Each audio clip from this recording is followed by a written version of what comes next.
Good morning, class. Today we are going to study about the sexual reproduction in flowering plants.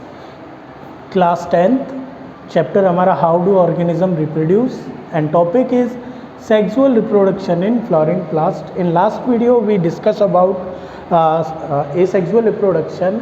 Here we are discussing about the sexual reproduction in flowering plants. अब यहाँ पे अगर हम बात करते हैं कि भाई what is a flower, flower होता क्या है हमारे पास, ठीक है. Flower is the modification of stem that perform the function of reproduction in plant. ठीक है, it is the modification of stem that perform the function of reproduction in plants. उस modification को हम क्या कहते हैं, फ्लावर. ठीक है. अब अगर हम फ्लावर की आगे बात करते हैं तो फ्लावर बेसिकली 4 पार्ट से मिलकर बना होता है. Parts of flower, first calyx, Corolla, calyx, Corolla, androecium and fourth gynosium. These are the 4 parts by which the flower is made up of, right? ठीक है. अब अगर हम बात करते हैं आगे तो इसका हम एक छोटा सा ओवरव्यू डायग्राम का ले लेते हैं. ठीक है.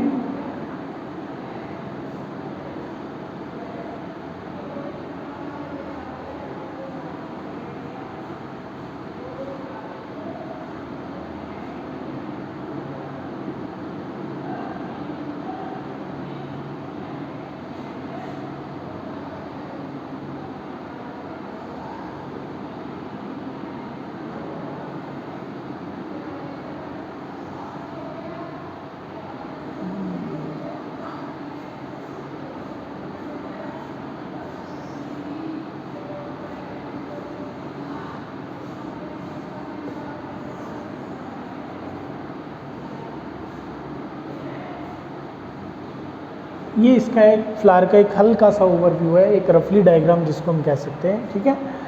इसमें अभी ये 4 पार्ट्स कौन कौन से हैं. These parts are known as calyx. ठीक है.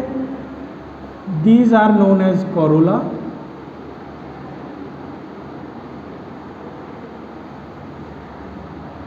These parts completely from here are known as androsium,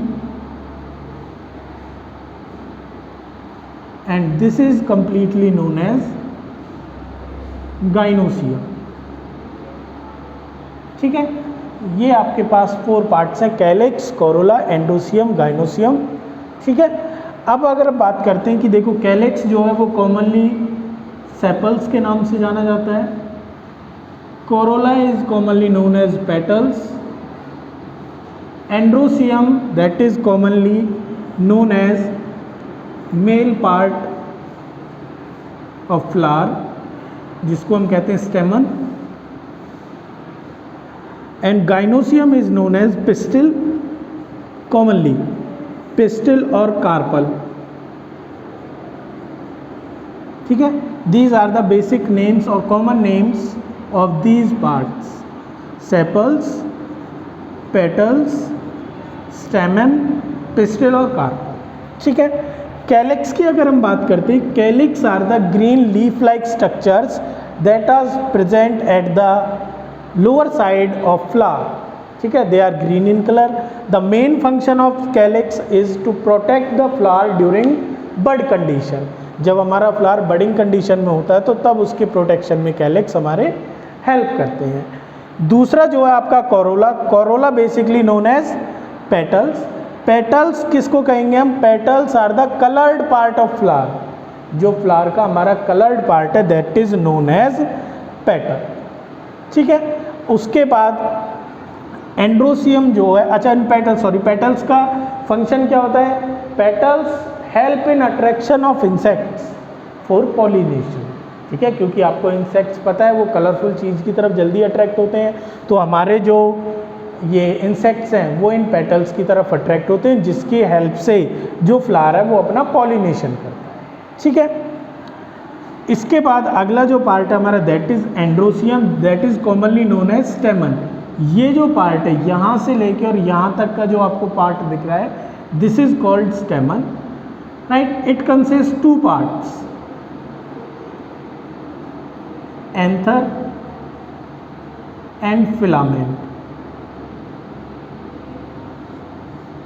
anther is, this is the rounded shape जो स्ट्रक्चर है that is known as anther, and that thread like structure is known as filament. Anther consists pollen grains.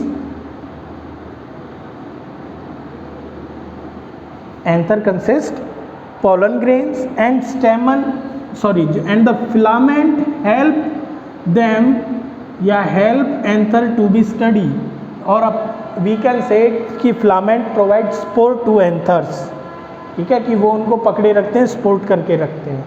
Done. Pollen grains they are the minute या small particles, small dust like particles या dust like structures भी आप कह सकते हो, ठीक है, that और मेल गैमीट, इसको आप कह सकते हो कि इनके अंदर जो है मेल गैमीट कंसिस्ट होता है जो लेटर ऑन फर्टिलाइजेशन में हेल्प करता है।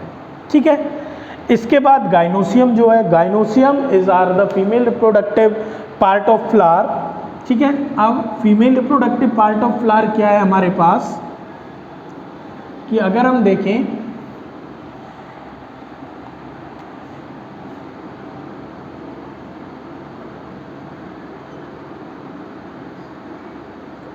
This is the female reproductive part called gynoecium.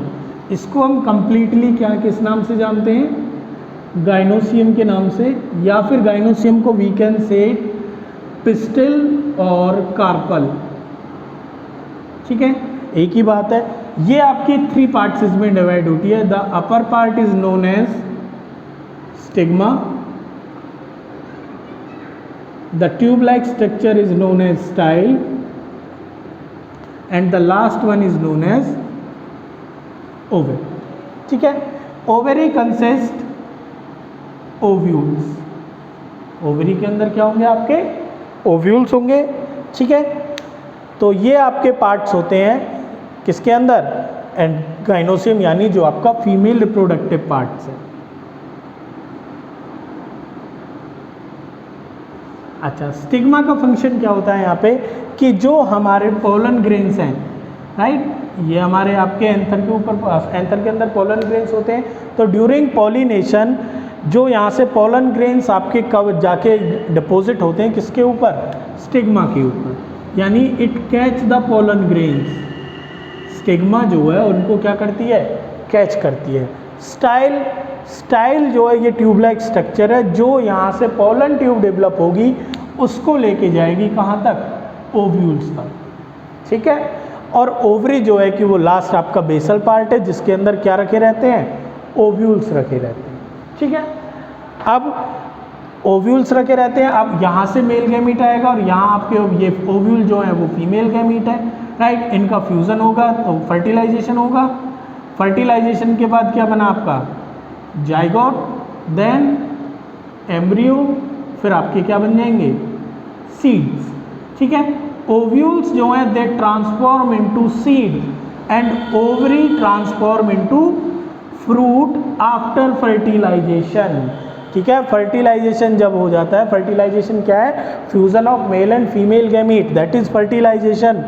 तो आफ्टर फर्टिलाइजेशन जो ओवरी है वो चेंज हो जाती है आपकी फ्रूट्स में, and ovules are change into seed.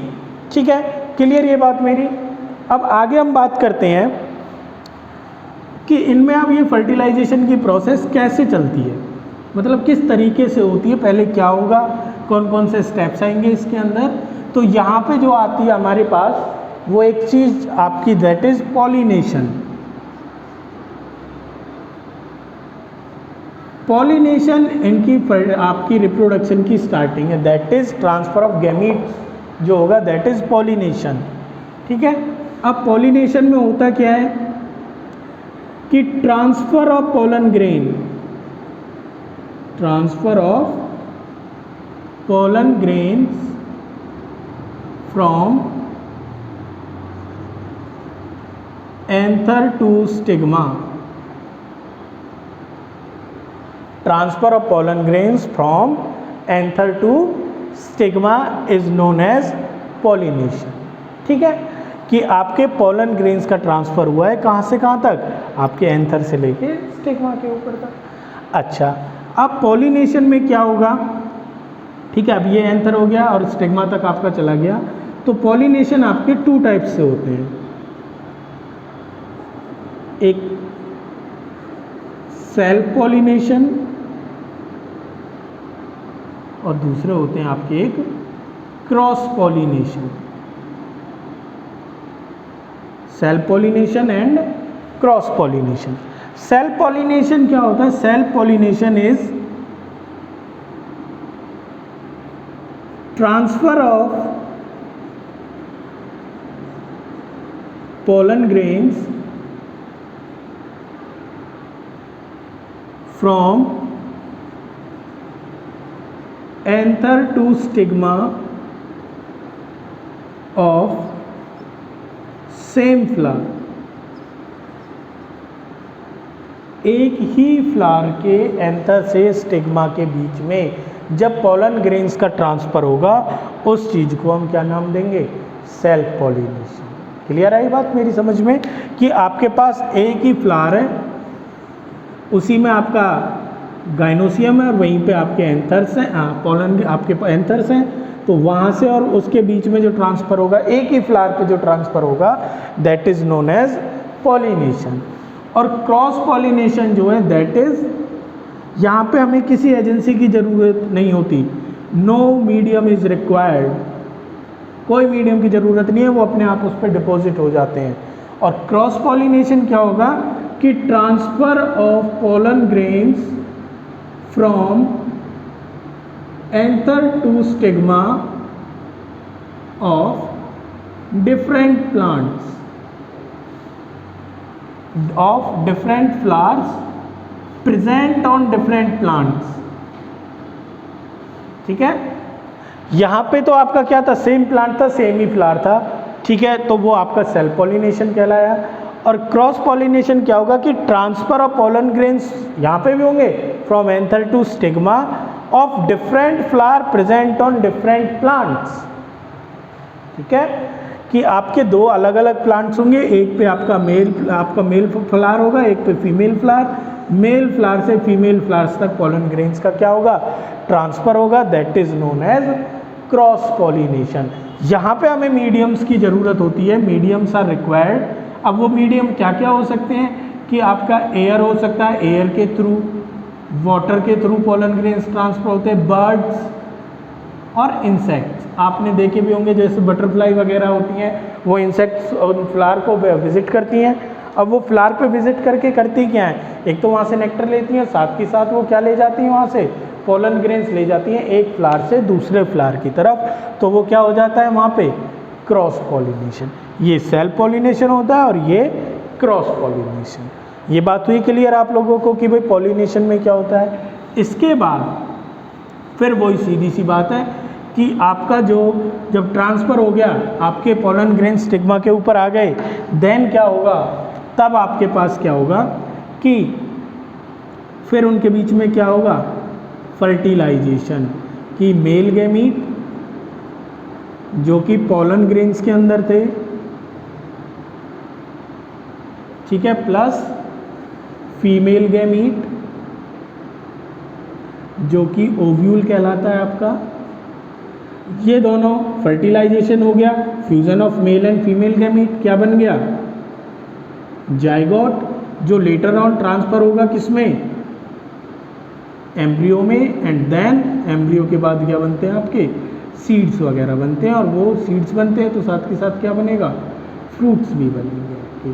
तो जो सीड है उनकी हम डेफिनेशन लिख सकते हैं कि द फर्टाइल ओव्यूल या fertilized ovule is known as seed and the fertilized ovary is known as fruit.